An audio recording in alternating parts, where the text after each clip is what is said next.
just seems to live completely rent-free in my head? How throughout the majority of the Kung Fu Panda franchise, Master Oogway is just this mega supreme troll. To the point that I genuinely question whether he even cared about properly defending the world to begin with, or if he was just giving a bit of a token effort so he can say, I tried. Especially when we're talking about the concept of a single legendary dragon warrior, and how they're destined to protect China forever. Come on, Oogway, what are you doing with this? But yeah, I think we gotta start off giving some context here. Context for my confusion, for my rage. So Oogway, being a tortoise at the end of his lifespan, is pretty old. He's lived a long time, and he spent a lot of time being the defender of China, cracking skulls, whooping ass, and just being an absolute unit. He was doing things that nobody, literally nobody, thought would have been possible, and mastering the art of manipulating his chi, an art form that he learned from pandas. And he did his thing until it came to the point that he realized that he'd need a successor eventually. And so he developed the myth of the Dragon Warrior, a prophesied savior who would watch over China after he dies. A warrior who would use the power of the dragon scroll that he keeps safely in the temple in the Valley of Peace to unlock his hidden strength. And so at some point he makes the scroll, he puts it in the temple, he makes a legend, and then he just never picks anybody. He just lets the legend grow and grow and grow. And I'd assume that this legend had been building for a very long time. Numerous great warriors have come and gone in that time, and yet they weren't chosen. He doesn't view them as being worthy of being the Dragon Warrior. Or at least that's what the people would think. And so the deeds that the Dragon Warrior supposedly will need to be able to accomplish just grow and become more absurd. Things like being able to hear the beat of a butterfly's wings or see light in the darkest cave. Survive for months at a time from the dew of a single leaf and the energy of the universe. And so the hype surrounding the Dragon Warrior became immense. And so the prestige of becoming this warrior, you'd pretty much become a legendary culture hero, a demigod figure.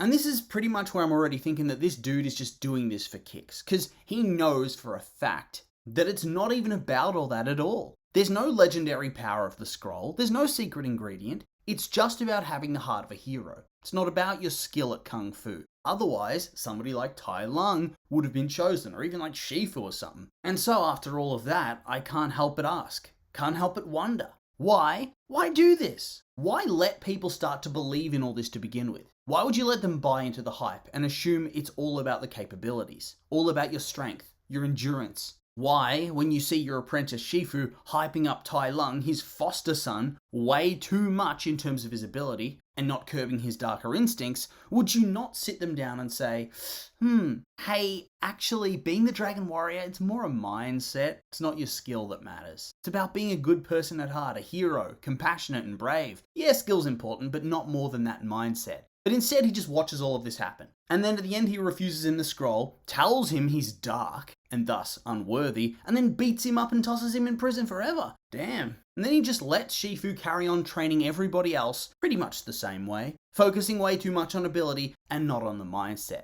What kind of grandmaster is he? Does the dude just want to watch the world burn?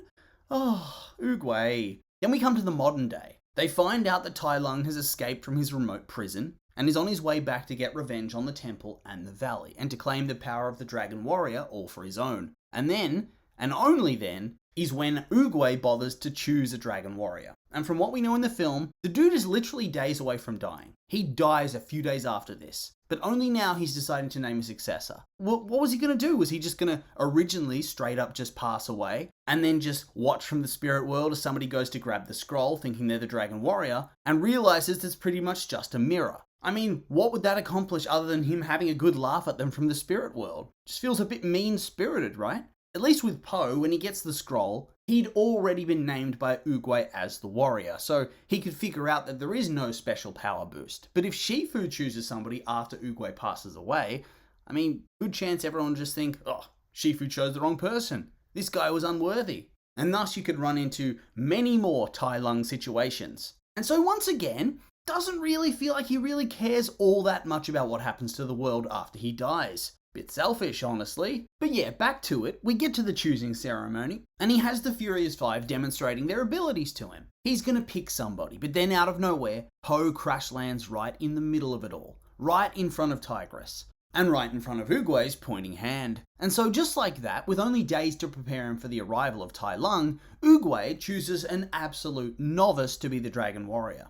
Does he train him himself? No, not really. He decides to use this as a teaching experience for Shifu instead, a way to heal him from Tai Lung's betrayal, which, I don't know, I feel like this is a bit risky. Surely Oogway should at least oversee things, right? Nope. Gonna pull a Yoda and die before everything's finished? Okay, jeez. At least Yoda actually taught Luke stuff. Oogway just gives some inspirational quotes and pieces out. Damn. And so either this paints a picture of somebody who doesn't give two shits at this point, choosing a random person who fell from the sky, or a guy who's just pulling the ultimate troll, knowing full well that he was always going to pick Poe to begin with. And I guess you could probably argue that maybe he knew there was a panda in the town, and that since pandas are like experts at chi, because they seem to access cheat codes to learn how to master it super quickly, he would be the right choice for the Dragon Warrior going forward. But this also just begs the question. What the hell was he going to do if Poe did not turn up at the choosing? After having all these would-be heroes showcasing their stuff in front of the entire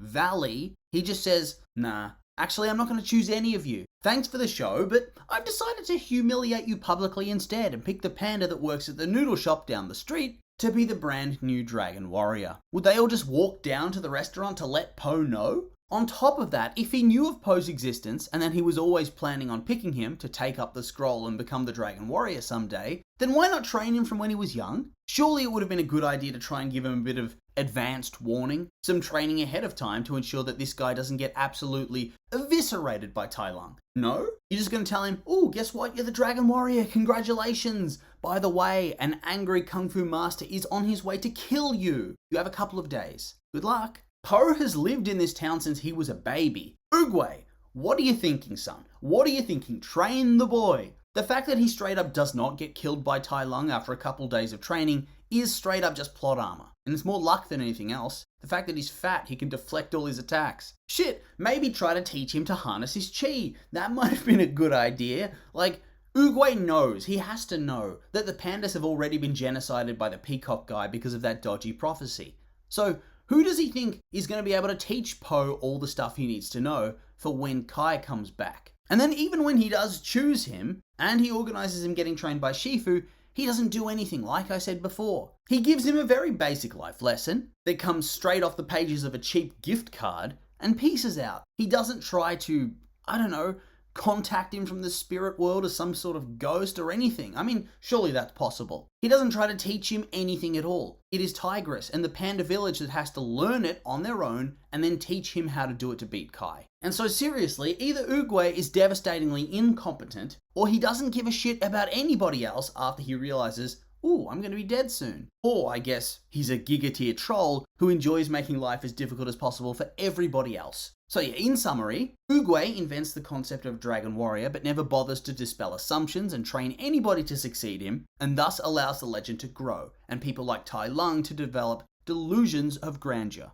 He chooses Poe out of the blue with no warning only days before the big battle, and never trains him once, even though he could have given him some help, or could have trained him much earlier, like when he was a little boy. He never teaches anybody about chi or how to use it, leaving himself as the last user alive and the art form extinct after his death, forcing Tigress and the pandas to relearn it later on to stop a villain who had already mastered it.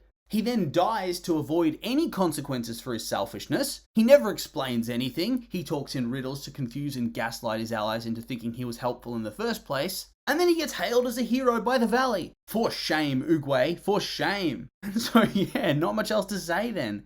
I think we can end it here. And so with all that being said, these have just been my opinions, and now I'd like to hear yours. What do you think of all this? You with me? Is Oogway trash? Or do you have another perspective about this? Am I hating on Oogway a little too hard? I'm curious for your thoughts, so make sure to like, comment, subscribe, and let me know.